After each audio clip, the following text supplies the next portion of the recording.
오늘 우리에게 주시는 하나님의 말씀은 사무엘상 12장입니다. 사무엘상 12장 19절에서 25절까지 말씀 드라마 바이블로 낭독될 때에 눈과 마음으로 함께 읽도록 하겠습니다. 모든 백성이 사무엘에게 이르되 당신의 종들을 위하여 당신의 하나님 여호와께 기도하여 우리가 죽지 않게 하소서. 우리가 우리의 모든 죄에 왕을 구하는 악을 더하였나이다. 사무엘이 백성에게 이르되 두려워하지 말라.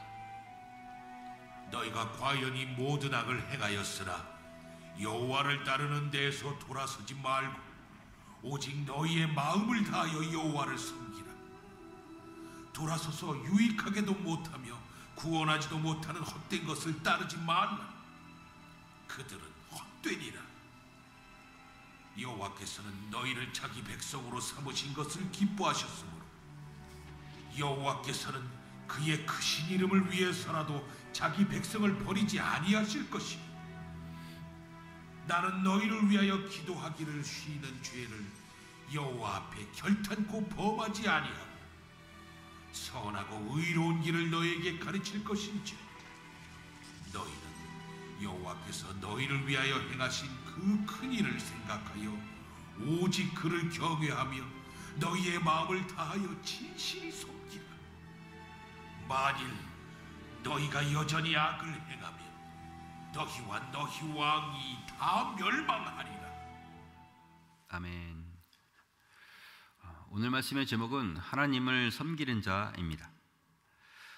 이스라엘 백성들은 하나님에게 왕을 세워달라고 요청을 했습니다. 그런데 이 이스라엘 백성들이 하나님께 왕을 원하는 것은 하나님 중심으로 살아가기 위해서가 아니라 자신들의 평안한 삶을 위해서였습니다. 이방 민족들을 보니까 왕이 있고 또 왕이 통치하는 그런 나라가 매우 안정적으로 보였기 때문에 우리들도 왕을 세워달라고 요청을 한 것입니다. 이스라엘 백성들이 여기에서 착각한 것은 왕이 세워진다고 해서 근본적인 문제가 다 해결되는 것은 아니라는 것입니다. 근본적인 문제는 하나님의 말씀을 믿으며 순종하는 삶을 살아가느냐 하는 것인데 이방 사람들처럼 왕의 통치를 받는 것으로 뭔가가 해결될 것을 기대하는 것은 잘못된 생각이었습니다. 그래서 사무엘 선지자는 이스라엘 백성들에게 깨달음을 주기 위해서 한 가지 일을 구하게 되었습니다. 오늘 말씀 바로 윗부분에 있는 17절 말씀을 보니까 오늘은 밀베는 때가 아니냐 내가 여호와께 아뢰리니 여호와께서 우레와 비를 보내사 너희가 왕을 구한 일 곧 여호와의 목전에서 범한 죄악이 큼을 너희에게 밝히 알게 하시리라 했습니다. 사무엘 선지자는 밀베는 추수 때에 하나님이 우레와 비를 보내주실 것을 구했습니다. 그렇게 되면 이스라엘 백성들이 먹을 양식이 다 사라져 버릴 것입니다. 이러한 일을 우리와 함께 행하신다면 우르릉 쾅쾅 울리는 천둥 소리에 그 백성들은 무서운 마음이 들게 될 것입니다. 이는 곧 이스라엘 백성들이 왕을 요청한 일이 하나님보다 왕을 의지하려는 것이었음을 깨닫게 하기 위해서였습니다. 하나님은 사람의 중심을 훤히 다 들여다보시고 있기 때문에 하나님 앞에서 변명할 수는 없는 것입니다. 이스라엘 백성들은 하나님 앞에 고백을 했습니다. 19절 말씀에 모든 백성이 사무엘에게 이르되 당신의 종들을 위하여 당신의 하나님 여호와께 기도하여 우리가 죽지 않게 하소서. 우리가 우리의 모든 죄에 왕을 구하는 악을 더하였나이다 하고 고백을 했습니다. 우리의 모든 죄는 하나님을 신뢰하지 않은 것이고 왕을 구하는 악은 눈에 보이는 사람을 의지함으로 더욱 하나님을 멀리하려는 악한 생각이었습니다.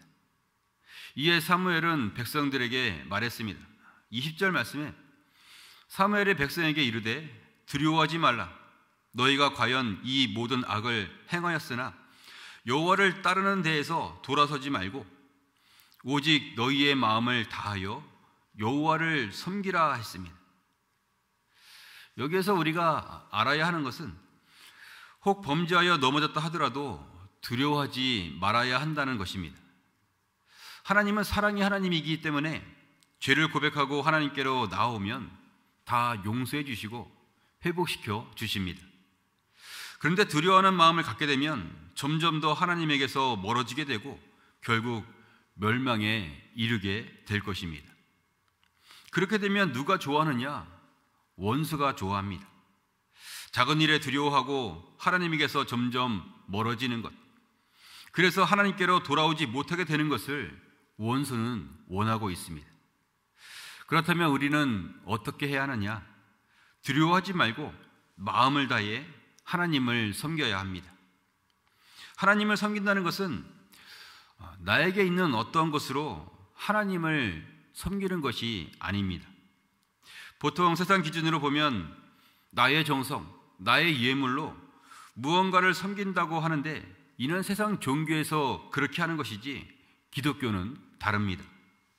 기독교에서 하나님을 섬긴다는 것은 하나님이 베풀어 주신 사랑을 믿고 그 사랑에 힘입어서 섬기는 것입니다. 하나님이 베풀어 주신 사랑이 진리이고 그 진리 안에서 예배하는 것이죠. 생각해 보십시오. 어린 아이와 부모, 누가 사랑의 주체입니까? 어린 아이가 무엇이 있어서 부모를 섬길 수가 있습니까? 그렇지 않습니다. 부모가 사랑의 주체이고 부모의 큰 사랑에 힘입어서 아이는 그저 기뻐하고 감사하는 것, 그것이 부모를 섬기는 것입니다. 우리와 하나님도 그렇습니다. 우리에게 있는 어떤 것으로 하나님을 섬기는 것이 아니라 하나님이 주신 놀라운 사랑에 힘입어서 감사함으로 예배하는 것, 그것이 하나님을 섬기는 것입니다. 요한복음 4장 24절에 하나님은 영이시니 예배하는 자가 영과 진리로 예배할지니라 말씀하셨고, 요한복음 8장 32절에서 진리를 알지니 진리가 너희를 자유롭게 하리라 말씀하셨습니다. 여기서 진리는 예수 그리스도를 의미합니다. 예수 그리스도가 하나님이 하신 말씀대로 이 땅에 오셔서 하나님의 크신 사랑을 나타내셨습니다. 너무나 크신 사랑을 우리에게 베풀어 주셨습니다. 우리가 그 사랑에 힘입어 예배하는 것이 하나님을 섬기는 일이고, 예수 그리스도 안에서 사는 것이 진리 안에서 자유하는 삶을 살아가는 것입니다. 우리들은 마음을 다해 하나님을 섬기는 자가 되시기를 바랍니다. 또한 하나님을 섬기는 자는 영적 분별력을 가져야 합니다. 21절 말씀에 돌아서서 유익하게도 못하며 구원하지도 못하는 헛된 것을 따르지 말라. 그들은 헛되니라 하고 말씀하셨습니다. 하나님에게서 돌아서는 일은 영적으로 유익하지가 않습니다. 하나님에게서 등을 돌리고 세상으로 나아간다면 거기에서는 아무것도 얻을 수가 없습니다. 그런데 영적 분별력이 없으면 헛된 것을 따르고 있으면서도 자신이 무엇을 잘못하고 있는지 모르게 됩니다. 시편 39편 5절 말씀에 주께서 나의 날을 한 뼘 길이만큼 되게 하심에 나의 일생이 주 앞에는 없는 것 같사오니 사람은 그가 든든히 서 있는 때에도 진실로 모두가 허사뿐이니이다 했습니다. 사람이 가장 잘 나가는 때를 든든히 서 있는 때라고 할 수가 있는데, 그런 때에도 모두가 허사뿐이라 했으니 우리 인생이 지극히 짧고 주의 은혜가 아니면 모든 것들이 다 허사뿐이라는 것입니다. 생명의 근원이 하나님께 있고 인생의 참된 의미도 하나님께 있으니 구원이 없는 삶은 아무런 의미가 없는 것이죠. 그런데 사람들은 왜 헛된 것을 따를까요? 그것은 세상의 마음을 빼앗겼고 하나님이 주신 구원의 은혜를 잊어버렸기 때문입니다. 한마디로 영적 분별력을 잃어버렸기 때문이죠. 그렇다면 우리는 어떻게 해야 하느냐? 하나님의 사랑이 변하지 않는다는 것을 믿어야 합니다.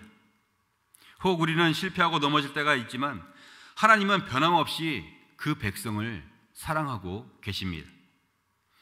22절 말씀에 여호와께서는 너희를 자기 백성으로 삼으신 것을 기뻐하셨으므로 여호와께서는 그의 크신 이름을 위해서라도 자기 백성을 버리지 아니하실 것이요 하고 말씀하셨습니다. 하나님이 우리를 주의 백성으로 삼아 주셨으니 우리를 향한 주의 사랑이 변하지 않는 줄로 믿습니다. 하나님이 이스라엘 백성들을 그의 백성으로 삼아 주실 때에 유월절 어린 양의 피로 대속의 은혜를 베풀어 주셔서 구원의 삶을 허락하셨듯이 하나님이 우리를 주의 백성으로 삼아 주기 위해서 어린 양 예수 그리스도를 십자가에 대신 죽게 하셨습니다. 십자가의 은혜로 말미암아 우리가 구원의 삶을 살아갈 수가 있게 되었습니다. 따라서 우리의 영적 분별력은 하나님께만 집중할 수 있어야 하겠습니다. 하나님을 바라보고 하나님이 하시는 말씀을 생명처럼 여겨야 합니다. 24절 말씀에 다시 한번 강조하고 있습니다. 너희는 여호와께서 너희를 위하여 행하신 그 큰 일을 생각하여 오직 그를 경외하며 너희 마음을 다하여 진실이 섬기라 했습니다. 하나님이 우리를 위하여 행하신 그 큰 일은 무엇입니까? 예수 그리스도를 통해서 우리를 구원하신 것입니다. 그 일을 생각하여 하나님을 경외하며 마음을 다해 섬기는 것, 그것이 영적 분별력을 가진 자의 모습입니다. 우리는 하나님을 섬기는 자 되어 영적 분별력이 있는 자가 되시기를 바랍니다. 헛된 세상 기준이 아니라 하나님의 뜻이 기준이 될 수 있기를 축복합니다. 말씀을 맺겠습니다. 오늘 말씀은 이스라엘 백성들이 왕을 세워달라는 요청을 통해서 하나님을 섬기는 자의 자세가 무엇인지 함께 알아보았습니다. 하나님을 섬기는 자는 첫째로 두려워하지 말고 마음을 다해 하나님을 섬겨야 합니다. 둘째로 영적 분별력을 가져야 합니다. 우리의 모습이 죄악에 사로잡혀 두려워하는 것이 아니라 마음을 다해 하나님을 섬길 수 있기를 바랍니다.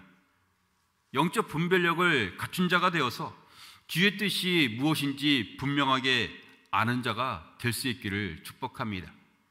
하나님은 우리의 하나님이십니다. 우리를 위해서 이 모든 세상을 주관하고 계시고 우리를 위해서 그 모든 일들도 감당하실 수 있는 능력의 하나님이 우리의 하나님이십니다. 그런 하나님을 진정 섬기는 자가 다 될 수 있기를 주님의 이름으로 축원합니다.